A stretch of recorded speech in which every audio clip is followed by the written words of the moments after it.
And welcome back, everybody, to another episode of Tidal Flooding Talk. I am meteorologist Joe Martucci. Joined with me, our full team of Tidal Flooding Talk co-hosts. We have Palma Shiles, we have Dan Skeldon, and we have for at least my intents and purposes, a very special guest, my weather dad, birthday buddy, NJ State Climatologist, Dr. Dave Robinson. We are going to have him on today to talk about we'll talk about sea breeze fronts and the climatology of them. We'll talk about the history of coastal flooding here at the shore. We'll talk a little bit about his role as New Jersey State Climatologist in the Rutgers, New Jersey Weather Network. And I think we have to also talk about the wildfire that we had last week, the Jones wildfire as well. So Dave Robinson is a super smart person, a friend of mine. I'm really happy to have him on here today. And welcome to Tidal Flooding Talk. Well, thanks for having me. Pleasure to be here. Awesome. So let's we'll talk a little bit about yourself here. So you've been New Jersey State Climatologist for how many years now? 34 years. 34 years. Okay. So as long as I've been alive, literally. So you've been state climatologist for a long, long time. Given what we've seen over the past couple of months, we had the historically dry fall, we had the drought, now we have this Jones fire. I don't know, what are your thoughts on the past couple of months of weather, putting it into a climatological perspective? Yeah, the big concern's been drought. That's very climatologic in nature, more so than, say, meteorologic in many a sense. And what we saw was New Jersey's worst drought episode since 2002, when conditions were much worse at the end of a 4 to 5 year general widespread drought. So it's been quite a while since we've seen such dry conditions across the state. We've been teased multiple times this century, but nothing like we saw with the driest of any month on record in 130 years, October of last year. September was the state's third driest during the 130-year period, and January was the third driest as well. Put it all together, it was pretty impressive. So I'm guessing you've been plenty busy with media requests and the like over the past couple of months talking about this. Many. Not quite the 500 interviews I gave in 2002, but quite a few. Well, the media's consolidated, so yes. There's not as many media folks, unfortunately, to talk to now. Right. Does this count for you? Tidal Flooding Talk? Does it go in your record book? Sure. Great. We talk about, whether it's fire, tidal flooding, blizzards, we take on all takers. Awesome. Okay, good. We're very happy that you're in the book here. Let's talk about tidal flooding, because we haven't seen much, over the past couple of months, and that's certainly good news here. How much do you look into coastal flooding and coastal flooding trends just as part of a job as state climatologist? Yeah, we'll look at more of the coastal flooding episodes and try to put them in climatologic perspective. We have a wonderful marine science group at Rutgers who studies circulation of coastal waters more so than I do. But we try to tie it in with coastal storms, for instance. A Sandy in the extreme, but just a nor'easter coming up the coast. So, and then with the whole ramifications of sea level rise, with the global climate change, the warming of the ocean waters, the melting of ice sheets, and the rising seas, that becomes quite a climatologic topic, not in an acute sense, but something that building over time. And it manifests itself in these coastal flooding events, these nuisance or sunny day floods. Now, we hear from our meteorologists all the time, right? We're here with Joe and Dan every week. Now, how does your job as a climatologist really differ from theirs? And also, how do you work with them, meteorologists? Yeah, that's a great question. I like to say we, as climatologists, make predictions on timescales to which we can't be held accountable, whereas meteorologists get instant gratification or condemnation. And that sort of defines it in a way. The meteorologists look at the short term, but you can't be a good meteorologist without a climatologic foundation. And likewise, you can't be a good climatologist without knowing some meteorology. I know enough to be dangerous. I am not a degreed meteorologist. I started as a geologist and earth system scientist really way back when. But the important thing is they used to look at things like two camps, meteorologists here, climatologists here. And I've been on National Academy of Sciences advisory boards and such where we've advocated kind of the linkage of the two. Again, the idea that you can't be good in one without knowing something in the other. And then you get that seamless transition between a weather event that has some climatologic aspects to it and vice versa in some senses. Oh, Dave, I think, as an NBC 40 meteorologist for like 15 years, I followed New Jersey weather since 2003. I have read so many articles with your name. I have looked up so many stats that can be attributed to you. So I think it's so great to finally put a face with the name that is definitely, renowned in New Jersey. Let me ask you this. New Jersey is a very complex state, climatologically speaking. You've got the highlands of Sussex County to the coast from Monmouth to Cape May. How challenging is all that diversity kind of crammed into a relatively small state? How challenging is that for you to, accurately, constantly monitor the climatology of an area that is so diverse? I love it. I'm a Jersey native, so born and raised on the four seasons and everything that occurs within those seasons. I grew up going to the shore in the summer, northeast part of the state in the winter, camping throughout the state as a Boy Scout. I find it less of a challenge and more an exciting opportunities when you see the wide variety of conditions that can occur across the state. Of course, we are small enough that when there's a drought, generally the whole state tends to feel it. Some areas worse than others. When we get a snowstorm, it might be in the south, as we saw down in Cape May a couple of times this winter. But it also began in November with 1.5 feet of snow up at High Point Monument, where no one else got much more. So the variety is wonderful. I often like to say the good part is we tend not to get the worst of the worst. Take away a Sandy, an Ida or whatever, but we tend not to get the worst tornadoes, the worst hurricanes, the worst blizzards, the worst heat waves, so on and so forth. But we sure get our taste of a variety of weather. Let me go back to coastal flooding because we get more than just taste sometimes here. I think we all know that we've seen more coastal flooding, particularly on the sunny day flooding or that nuisance flooding side. Is there anything the data tells us about one part of the shore seeing more or less coastal flooding than the other? Is there something about the topography that would influence that as well?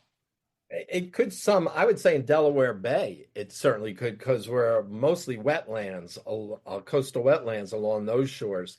But when you look at, we have good long-term records from Sandy Hook and then down in Atlantic City, and they don't always share the same storm.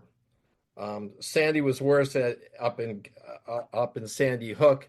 Atlantic City was worse in a couple of nor'easters since that time, actually. But in general, they're all feeling this impact of slowly rising sea levels. I guess you could say almost like a frog in a pot of boiling water. These are subtle changes, this nuisance or sunny day flooding. It's not the big storms with the storm surges. It's just those low-lying areas that used to not see water on the roadways are now seeing it 20 times a year. And projections are they could see it a couple hundred times a year as we get later in the 21st century. So, but it's a subtle thing. And that's one thing about climatology, again, versus meteorology. You have to be a little patient because you can't attribute any particular flooding event or any even decade solely to climate change. There's a lot of weather variability from year to year, for instance. But so you're kind of lulled into some sort of complacency. And I think this nuisance or sunny day flooding is a great example of that. It kind of just creeps up on you, not every year after every year, but let's say decade by decade. I think it's also a good reminder that sunny day flooding, that rain doesn't really have much to do with coastal flooding either. It can help exaggerate it, but it's not going to cause it in and of itself. All right, we're going to take a break. On the other side, we're going to have more with New Jersey State Climatologist, Dr. Dave Robinson. You're listening to Tidal Flooding Talk. Thanks to the New Jersey Coastal Coalition, your flood insurance bills are lower and your streets safer from the reality of flooding. Since beginning in 2013, we build more resilient shoreline communities. Our member towns develop and share in best practices that anticipate future concerns and create flooding solutions. From our town-specific free web app for flooding information to our weekly Tidal Flooding Talk show, we focus on flooding 24/7. Visit www.njcoastalcoalition.com for more.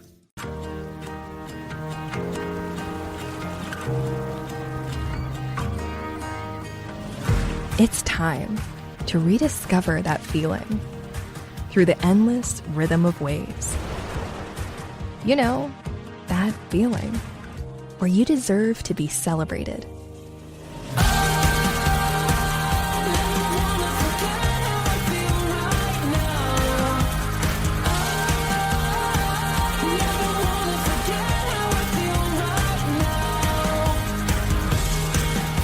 It's more than a destination. It's a place where every moment holds the potential for adventure, excitement, and unforgettable memories.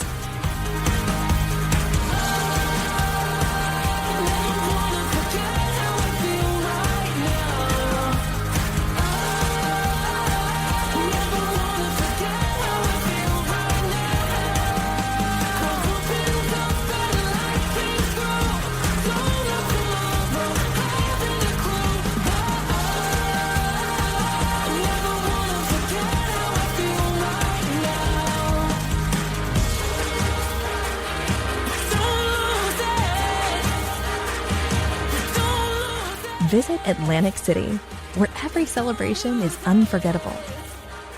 That feeling never stops.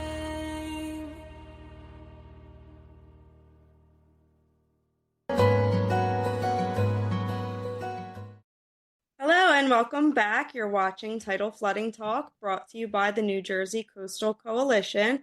And we would like to remind our viewers to protect natural floodplains.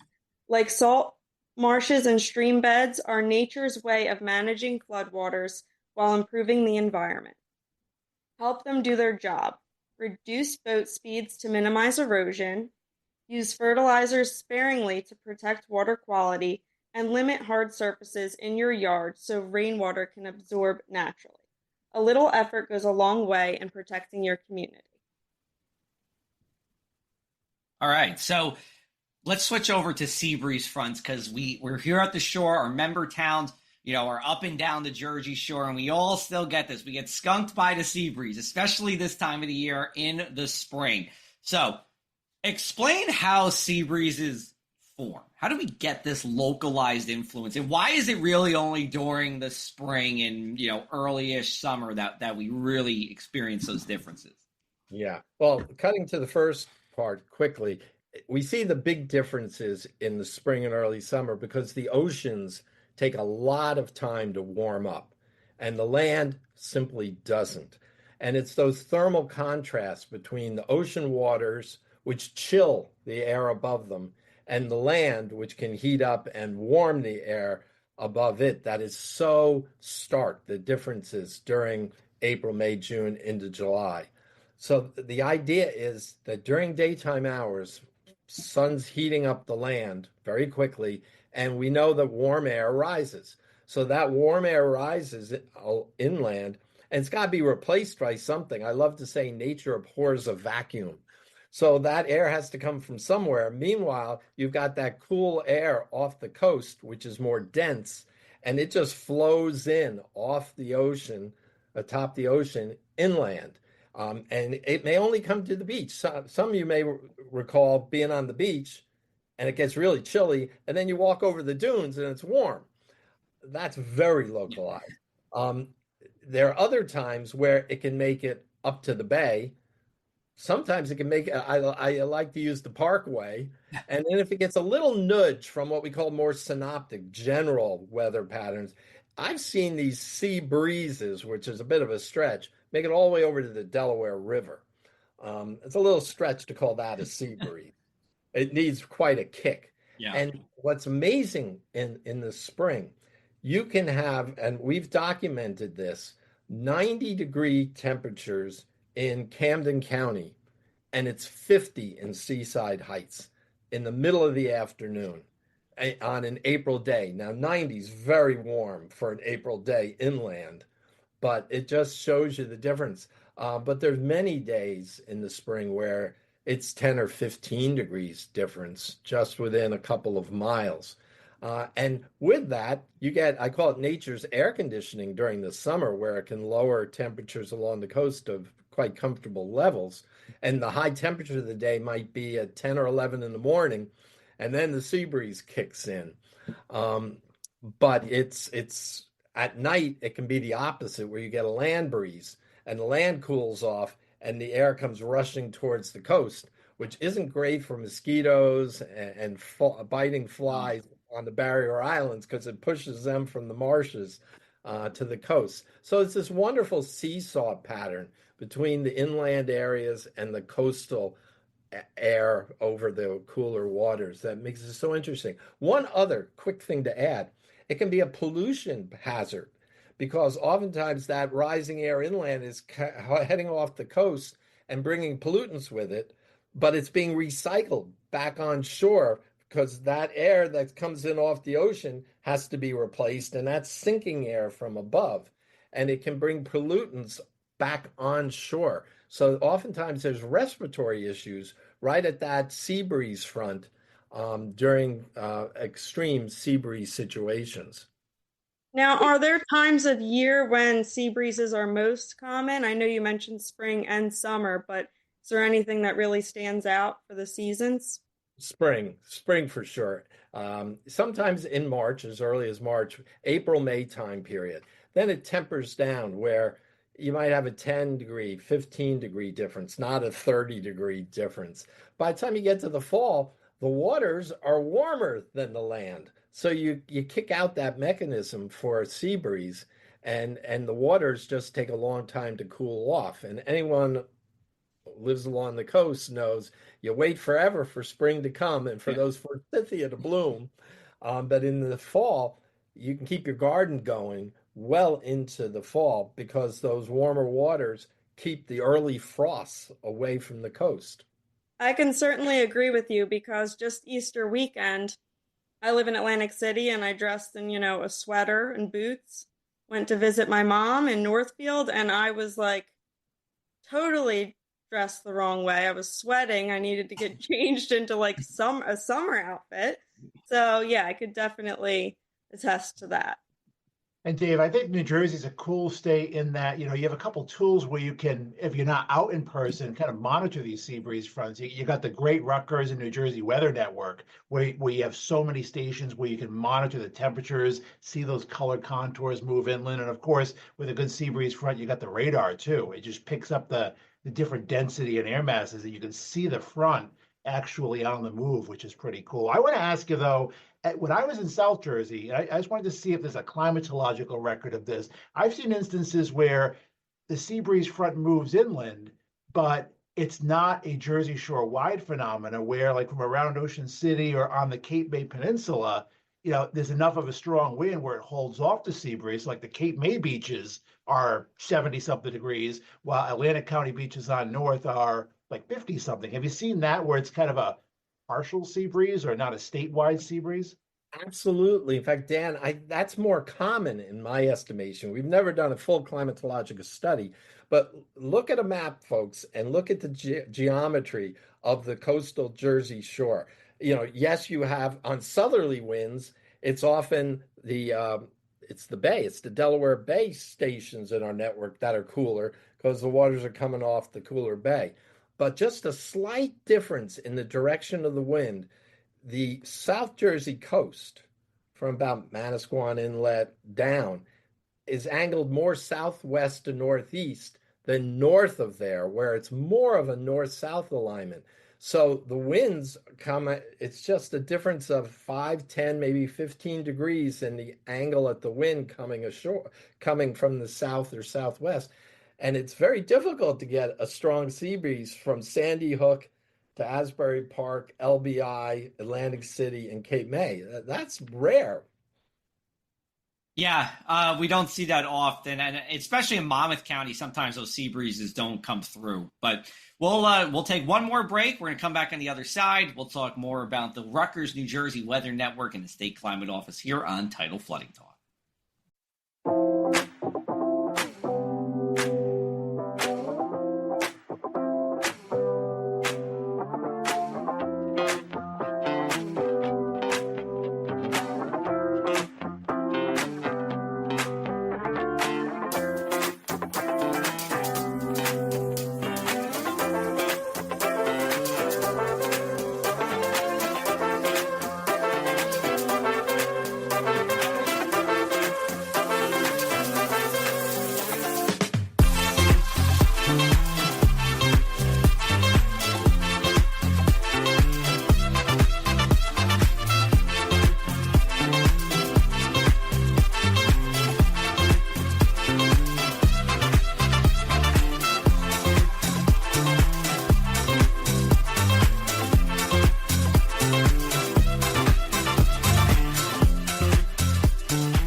All right, it's our last segment with New Jersey State Climatologist, Dr. Dave Robinson. I did want to bring up one more thing on the sea breeze for you. I feel like I always see on the Rutgers, New Jersey Weather Network that Seaside Heights and Harvey Cedars that are always the coldest on those sea breeze front days.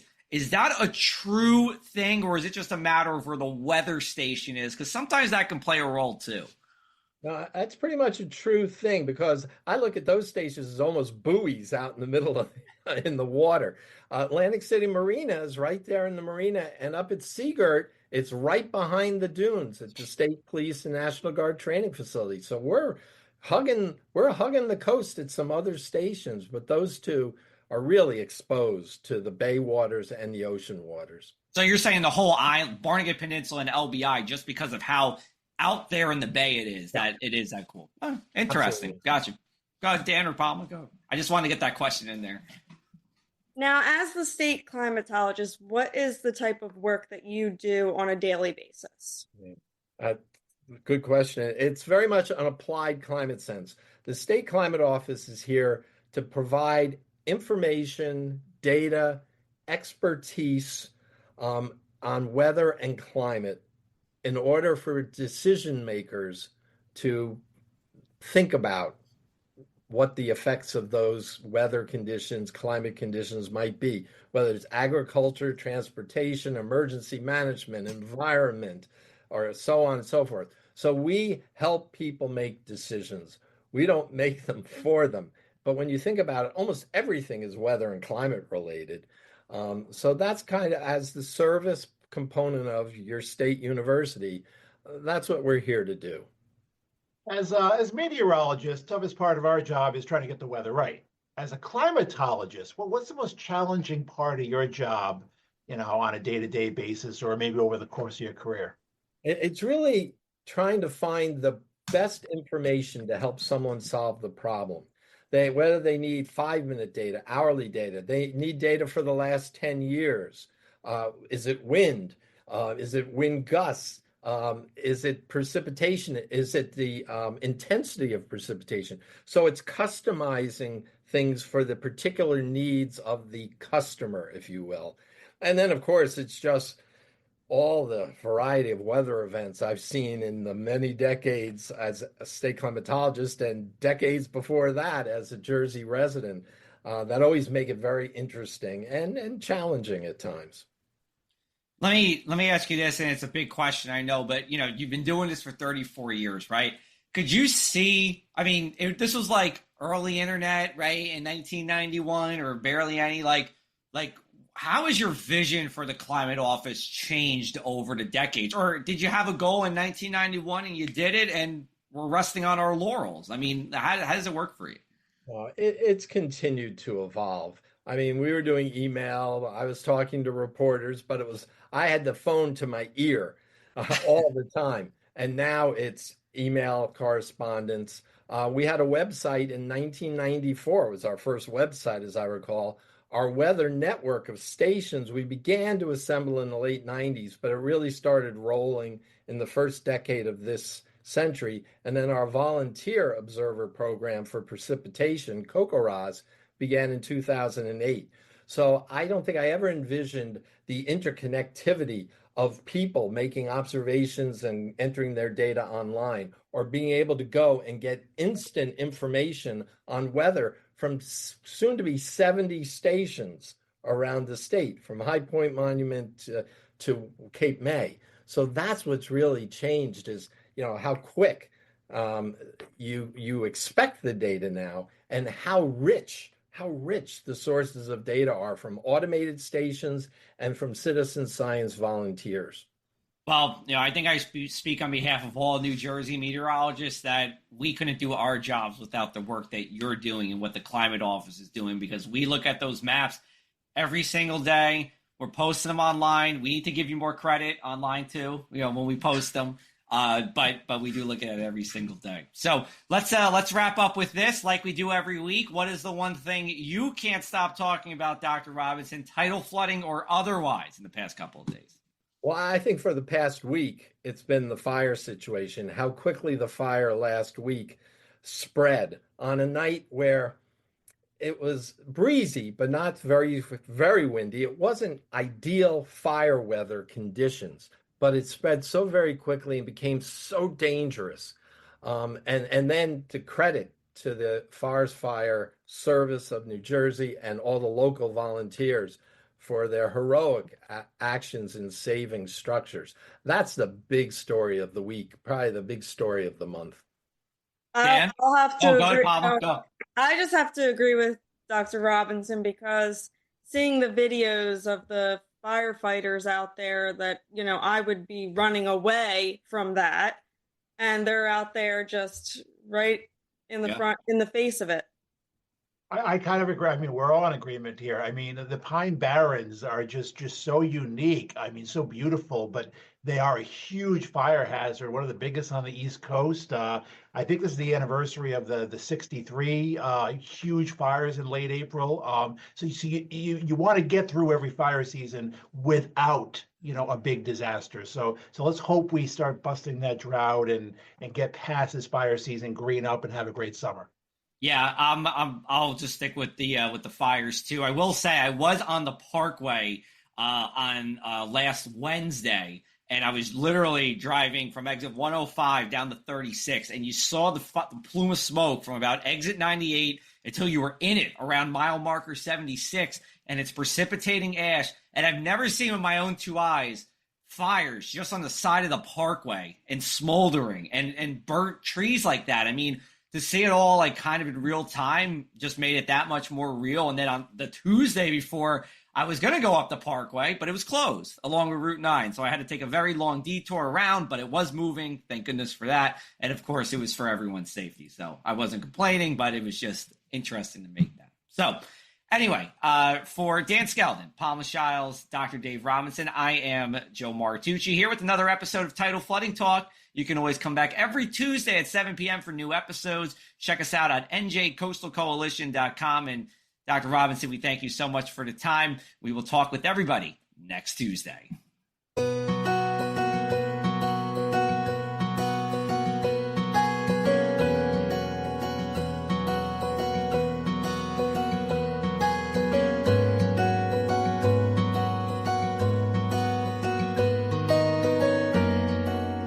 What's going on, sports fans? Rich Quinones, and I am absolutely thrilled, honored, and humbled to announce Middays with Q is back in the saddle right here in the friendly confines of the Tri-X 57 studios. Catch me live every Tuesday and Thursday. All you got to do is log on to TriX57.com. We are breaking down the world of sports from A to Z. Look forward to talking to you every Tuesday and Thursday.